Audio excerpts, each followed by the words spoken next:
자, 이번 시간에는 재료 역학에 대해서 해보도록 하겠습니다. 우리가 재료 역학이라고 하면 우리가 산업에서 어느 부분, 어느 산업에 가장 많이 쓰이는가 이제 생각을 해보면 건축하고 기계 분야죠. 그래서 물론 뭐 다른 분야에서도 많이 사용은 되기는 하죠. 뭐 화학 분야라든지 뭐, 뭐 전기 분야라든지 뭐 쓰이기는 쓰입니다. 그러나 절대적으로 많이 사용되는 분야가 기계 분야하고 건축 중에서 구조 분야 이렇게 많이 사용되죠. 그런데 이 재료역학을 원래 기계 분야하고 건축 구조 분야에서 많이 다루죠. 근데 이 우리 산업안전보건 분야에서는 이 전반적인 것을 뭐 깊이 있게 이해할 필요는 없습니다. 너무 깊게 막 들어가 가지고 뭐 정역학까지 막 들어가고 뭐 이 기본적인 이런 역학의 개념들까지 다 이해하고 깊이 있게 들어가고 그렇게 하지는 않습니다. 왜냐하면 우리가 건축 구조를 전공한다든지 기계공학을 전공하는 사람들이 아니기 때문에.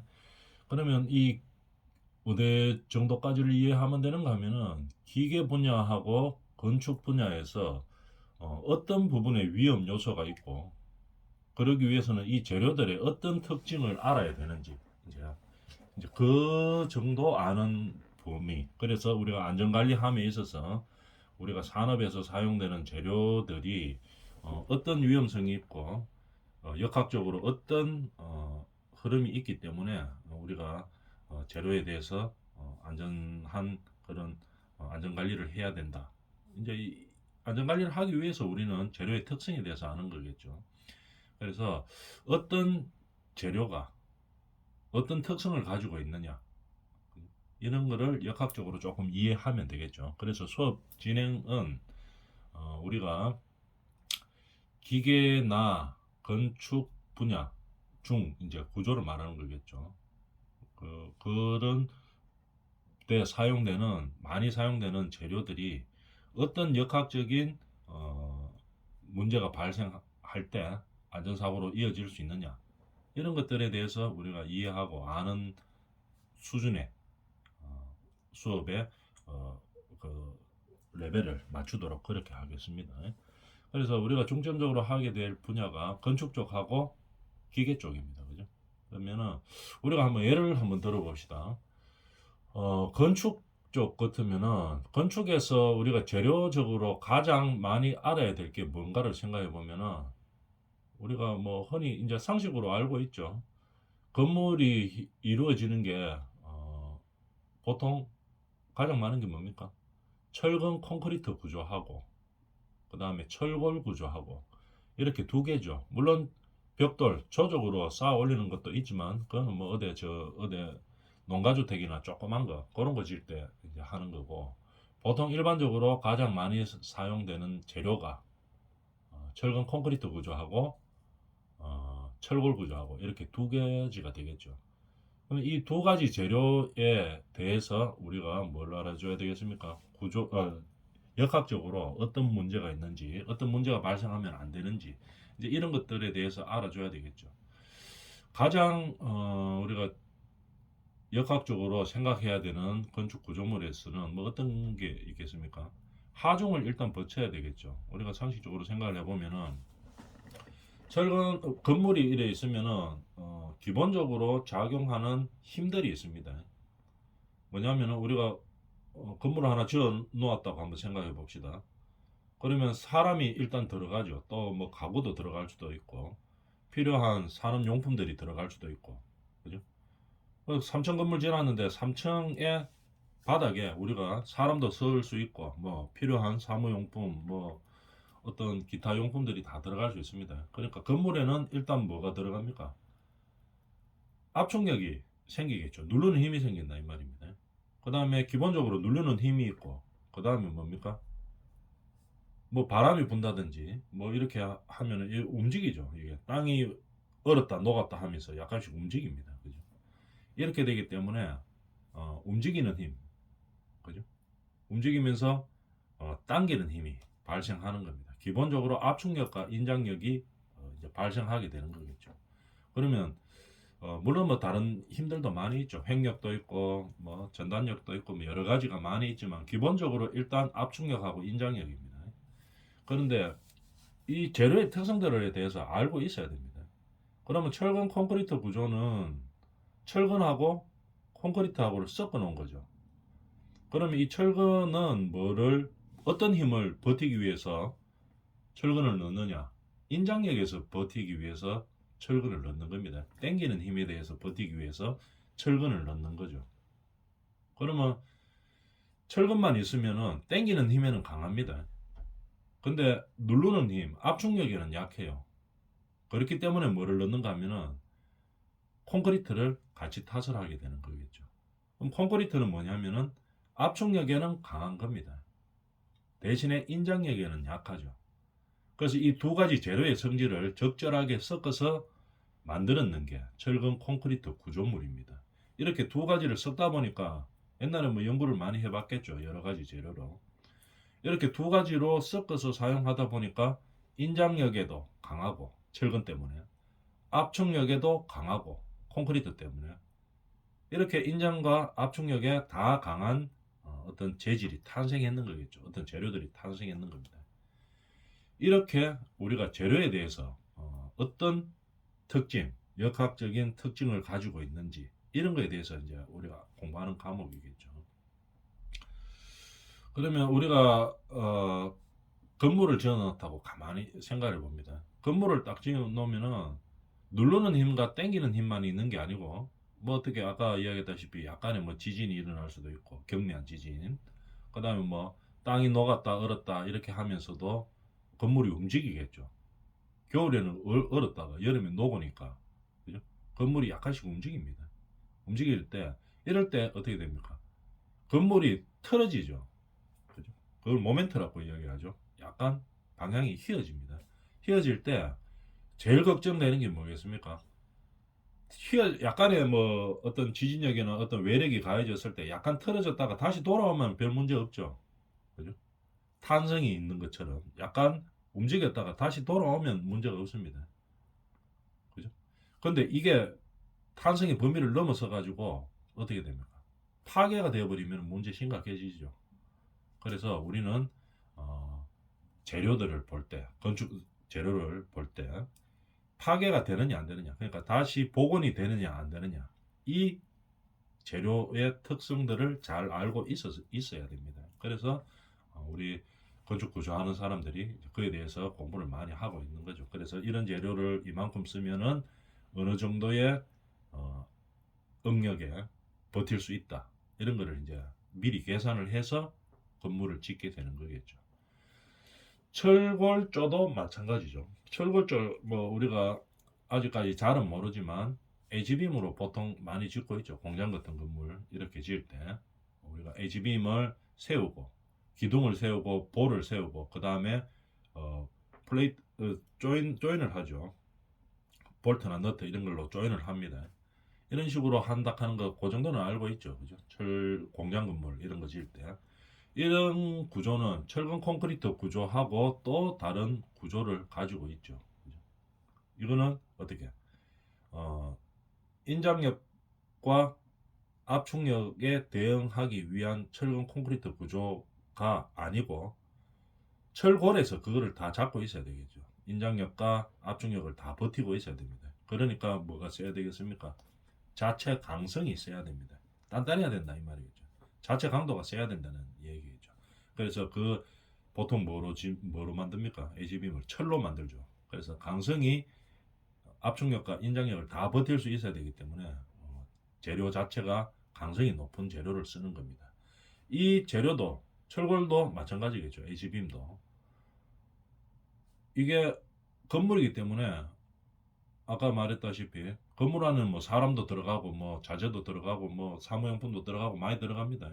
그리고 또 눈이 오면 눈도 쌓이고 이런 하중들이 많이 걸리죠.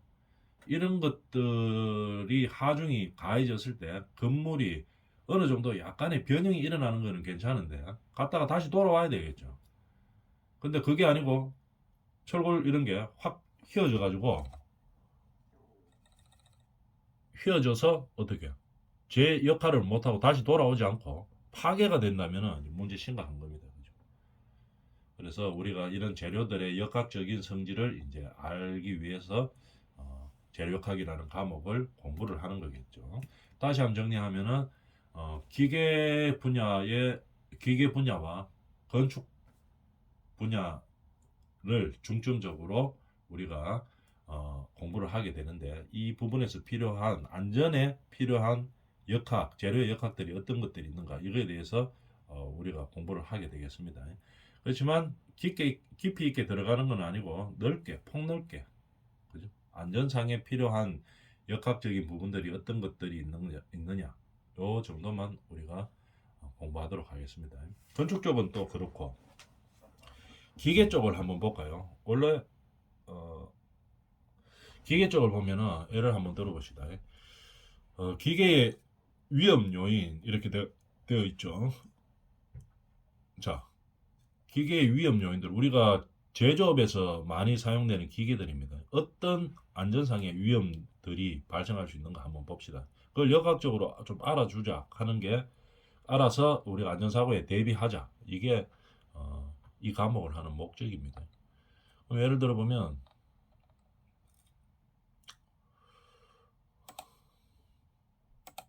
제일 사고 많이 나는 게 뭡니까? 제조업 할 때 끼임입니다. 끼임. 예를 들어 보면 끼임은 어떻게 정의를 하고 있나 보면은, 요 그림으로 보면 알 수 있죠. 요 보면은 사람이 뭐 작업을 하다 보면은 끼일 수 있습니다. 그죠? 어떤 기계에 어떻게 직선 운동 중인, 직선 운동입니다. 왔다 갔다 하는 직선 운동. 직선 운동 중인 설비 기계 사이에 끼인다 이 말입니다. 이게 이제 직선 운동을 하고 있는데 작업하다가 실수로 여기 탁 끼인다 이 말이겠죠. 그죠? 왕복 한번 읽어볼까요? 왕복 운동을 하는 동작 부분과 움직임이 없는 고정 부분 사이에, 요게 고정대가 있었다는 얘기겠죠. 요 니은자로 된 거. 요게 이제 고정대가 있고, 요거는 이제 뭐 어떤 작업을 하기 위해서 운동을 자꾸 하고 있었습니다. 요렇게 이제 왔다 갔다 하면서 운동을 했겠죠. 그 사이에 잘못해가지고 이제 손이 딱 끼있다, 이러면 손이 이제 안전사고가 크게 일어나겠죠. 기계 쪽에서는 이런 부분들이 많이 일어납니다. 끼임점. 그 다음에 또 뭡니까? 고정부와 회전부. 그죠? 고정하고 회전하는 부분 사이에, 그죠? 끼임점이 발생합니다. 예를 들어가 우리 뭐 이런 거 공장 같은데 제조하는 데 보면 많이 있죠. 요 뒤에 거는 고정되어 있고 요거는 회전합니다. 그죠? 요 사이에 뭐 잘못해가지고 손 같은 게 끼이면 큰 사고로 이어지겠죠. 이런 식으로 운동 방향, 그러니까 역학적인 부분이죠. 재료의 운동 방향이 어떻게 되냐에 따라서 발생하는 사고들의 유형이 있습니다. 중요한 끼인점에 대해서 보면 어떻게 고정되어 있는 부분과 요 고정되어 있는 부분이 있죠. 그 다음에 운동하는 부분, 운동 중에서 직선 부분과 회전 부분, 그 사이에 끼임점이 있다 이 말입니다. 그래서 우리가 끼임 사고도 많이 발생하고 있는 거겠죠. 그래서 우리가 안전관리를 할 때 보면 이 우리 현장에 있는 이 기계가 어떤 운동을 하냐, 직선 운동을 하고 회전 운동을 하는데 그 뒤에 고정 부분이 있으면 끼임 사고가 많이 발생할 수 있다. 그러니까 이런 방향을 보고 우리가 이제 어떤 안전 관리를 해줘야 되겠죠. 그걸 갖다 끼임점이라고 합니다. 그런 게 위험점의 종류입니다. 그 다음에 절단점 한번 봅시다. 아주 큰 사고로 이어지는 절단점. 우리가 이 목공 작업이나 어떤 뭐 기계 쪽에서도 뭐 이런 톱날 같은 거 작업할 때, 그죠? 이런 것들 절단 사고가 많이 납니다. 그죠? 그림만 봐도 좀 무섭죠. 회전하는 운동 부분 자체의 위험이나, 그죠? 회전하는 부분, 요 톱날 같은 거 회전하죠. 요 톱니바퀴도 회전하고, 운동하는 부분이나 기계 부분 자체의 위험에서 초래되는 위험점을 절단점이라고 이야기합니다. 그죠? 여기 회전하는 부분이 있을 때, 발생할 때 발생할 수 있는 안전사고들이겠죠. 회전 방향이 이렇게 되니까 어떻게 됩니까? 요 부분에서 발생할 수 있다. 많이 발생한다. 이런 얘기겠죠. 절단점 예시를 들어보면은 이런 그림들입니다. 절단점이라고 이야기하고. 그 다음에 물림점 어떤 거냐면은 이 운동 방향이 이렇게 하나는 요 롤러 같은 게 안쪽으로 돌고 요거는 위쪽으로 돌고 그러니까 여기서 만나죠. 운동의 방향이 이렇게 만나고 있으면은 중간에 연결되어 있는 요 부분에서 물릴 수 있습니다. 특히 손 같은 게 잘 물리죠. 어떤 작업을 하다 보면 톱니바퀴도 마찬가지죠. 이거는 이쪽으로 돌고 이거는 이쪽으로 돕니다. 그거 하다 보면 여기에 딱 물릴 수가 있습니다. 회전체에 반대 방향으로 맞물려 회전하는 그런 기계들에는 항상 만나는 요 물림점이 사고의 위험성이 높은 곳이다. 이렇게 알아주면 되겠죠. 그죠? 당연한 얘기지만 우리가 기계를 봤을 때 우리가 제조업에 예를 들어서 안전관리자로 취업을 했다고 생각해 봅니다. 기계들을 싹 둘러보겠죠. 그럼 이런 기계들은 역학적으로 봤을 재료의 역학적으로 봤을 때 어떤 부분에서 사고가 나기 쉬운 그런 재료이다 하는 것을 미리 파악하고 안전관리를 해줘야 된다는 얘기겠죠. 그 다음에 접선 물림점. 아까 요건 운동 방향이 이렇게 반대대로 되는 부분으로 안전사고가 많이 일어나는 경우고, 접선 이 90도 되는 요 자리를 말하는 거죠. 운동 방향과 90도로 꺾이는 이 접선 물리점 요 부분에서도 사고가 많이 일어납니다. 그죠? 운동 방향, 접선 물림점 여기에서도 읽어볼까요? 회전하는 부분의 접선 방향으로 물려 들어갈 위험이 존재하는 위험점이다. 예를 들어 뭐 벨트라든지 체인과 스프라켓 이런 부분에서 안전사고가 많이 발생하는 거겠죠. 여기.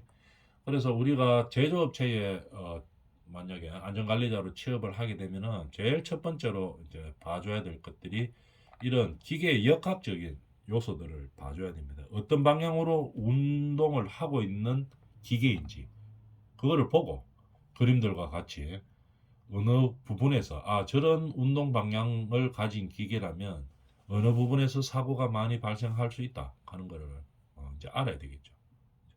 그래서 기계를 보면서 저기가 안전사고가 날 가능성이 제일 많은 부분이겠다. 그죠? 예.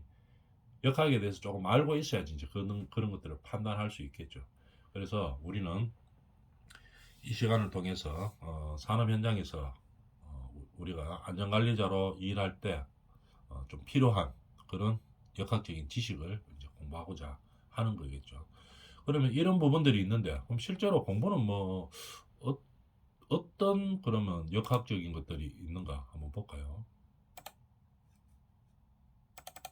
우리가 이 재료의 특성을 보면서 우리가 어떤 역학적인 요소들을 보는가 한번 볼까요? 우리는 이런 것들을 보게 됩니다. 이 과목에서 뭐 예를 들어 볼까요?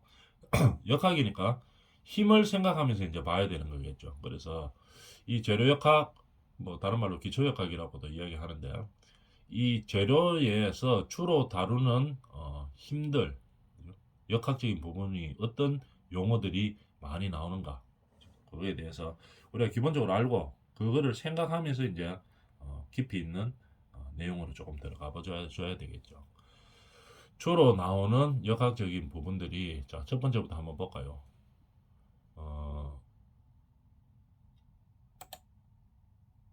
피로 파괴. 피로 파괴가 뭐냐 한번 봅시다. 피로 파괴. 기계나 구조물에 기계 제조업에 많이 사용되는 기계겠죠. 그 다음에 구조물 건축에 많이 사용되는 거. 기계나 구조물에 인장과 압축이 되풀이해서 아까 조금 전에 설명했죠. 인장력과 압축력 가장 많이 나오는 힘입니다. 인장력 땡기는 힘, 압축력 누르는 힘. 인장과 압축을 되풀이해서 받는 부분이 있는데 한 번은 인장받고 한 번은 압축받고 자꾸 되풀이해서 받는 부분이 있다 이 말입니다. 그럴 때는 어떻게 되는가 하면은 이러한 경우 그 응력이 인장 또는 압축보다 훨씬 작다 하더라도 그러니까 파괴될 정도의 힘이 아니라 하더라도 이것이 오래 연속적으로 계속 사용되면은 결국에는 어떻게 된단 말입니다. 결국에는 파괴된다 이 말입니다. 그죠? 연속적으로 되풀이 되면 피로가 누적됐다고 이야기하죠. 그래서 피로 파괴라고 이야기합니다. 다시 말하면은 어떤 재료들이 있는데 인장력과 압축력이 계속 되풀이돼가 그 부분에 어떤 재료에다가 이제 힘이 가해집니다. 그러면 인장력만 봤을 때는 그 재료는 파괴될 재료가 아닙니다. 압축력만 봤을 때도 그 재료는 파괴될 재료가 아닙니다. 그렇지만 파괴가 될 수도 있다는 얘기겠죠. 왜? 연속적으로 계속 반복되다 보면은 인장력과 압축력이 되풀이 되면서 계속 반복되는 부분이라고 하면 결국에는 피로가 누적돼 가지고 파괴된다 이런 얘기입니다. 그게 피로 파괴라고 이야기합니다. 그 다음에 클리프시요. 클리프는 뭐냐 하면은 한번 볼까요? 금속이나 합금에 일정한 외력이 중요한 게 뭡니까? 외력이 가긴 가는데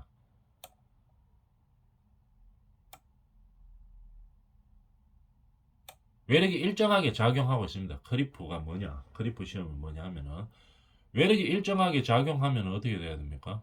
이게 파괴가 처음에 엄청 뭐 압력이 세가지고 파괴가 되면 파괴가 되는 거고 아니면은 그냥 가만히 있어야 되겠죠. 일정한 외력이기 때문에 파괴 안 되고 가만히 있어야 됩니다. 그런데 온도가 높은 상태이라면은 시간이 경과함에 따라서 온도가 높을 때 이야기입니다. 그죠?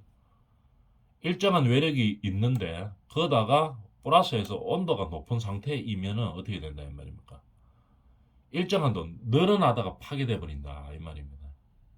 늘어나다가 파괴된다 이런 얘기겠죠. 늘어나다가 파괴되는 겁니다. 그게 크리프 현상이라고 이야기하는 거겠죠. 왜냐하면 금속이나 합금 같은 것에다가 외력이 일정하게 있으면은 처음에 파괴 안 되면 나중에도 파괴가 안 돼야 되겠죠. 그런데 왜냐하면 가만히 있기 때문에 힘이. 그런데 어떻게 외력은 일정한데 온도가 높다 이래 되면은 어떻게 됩니까? 일정한 도 늘어나다가 결국에는 파괴가 된다 이 말입니다.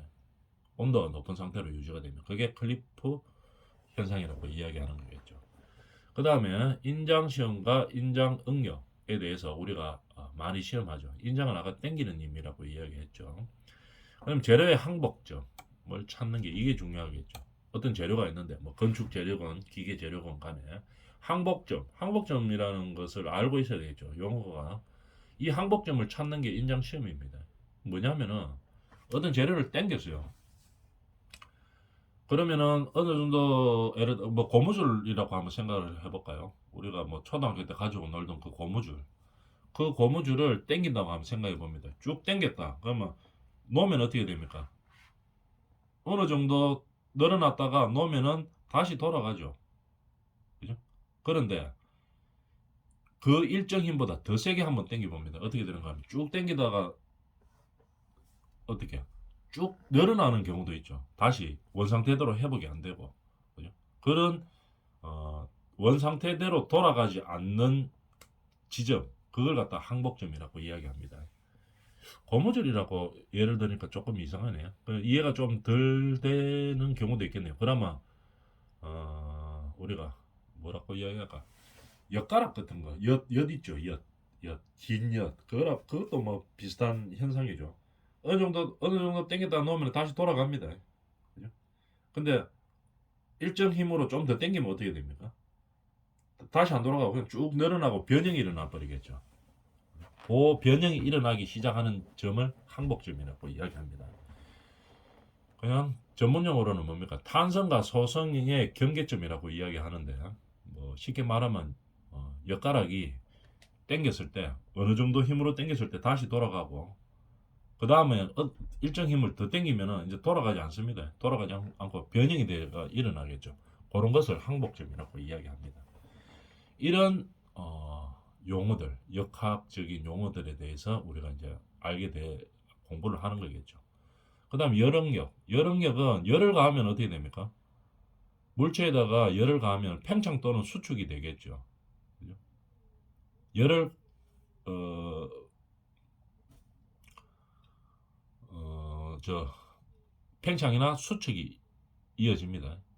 열을 가하면은 팽창 늘어나겠죠. 그 다음에 열을 줄이면은 수축되는 겁니다. 이런 열응력에 대해서 이제 공부하게 될 것이고. 그러니까 우리가 뭐 열에 대한 그 변형률을 고려해서 뭐 기계의 안전성을 구하고 건물의 안정성을 구하고 이제 이렇게 하자는 얘기겠죠. 그런 열 응력들을 공부하게 되는 겁니다. 그 다음에 포화성비 뭐 이런 것들 종변형에 대한 횡변형의 비를 뭐라 한다 포화성의 비라고 하는 거죠. 그래서 나중에 나올 때 이제 좀 더 자세히 들어가도록 하고 많이 나오는 용어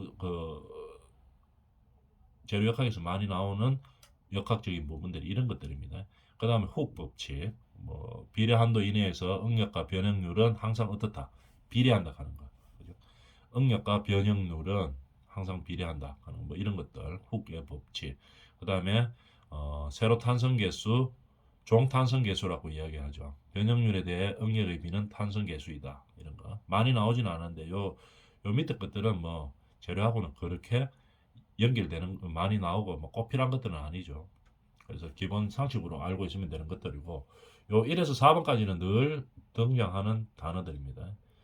우리가 재료를 보고 생각할 때도 이런 변형이 일어난다 하는 것을 알고 염두에 두면서 재료를 봐야 되는 그런 부분들이죠. 많이 나오는 부분들이라서 한번 해봤습니다. 자, 이번 시간은 여기까지 하고 다음 시간부터는 우리가 건축 이게 재료 부분에 대해서 들어가고 그 다음에 끝나고 나면 기계적인 부분에 대해서 들어가겠습니다. 첫 번째로 해야 될 게 뭐냐면 건축 재료 하면은 일단 중요한 게 뭡니까? 철근 콘크리트 구조하고 철골 구조입니다. 재료 역학적으로 보면은 거기에서 그 재료에 대해서 뭘 알아야지 역학적을 이해를 하게 되겠죠. 그래서 그 수업을 하면서 역학적인 부분을 한번 진행해 봅시다. 그 다음에 건축적인 부분이 끝나고 나면 그 다음에 이제 기계적인 우리가 제조업에서 많이 사용되는 기계 파트 쪽에서 우리가 역학이 어떤 게 형성되는지 그거에 대해서 공부하는 시간을 가지도록 하겠습니다. 여기까지 하겠습니다.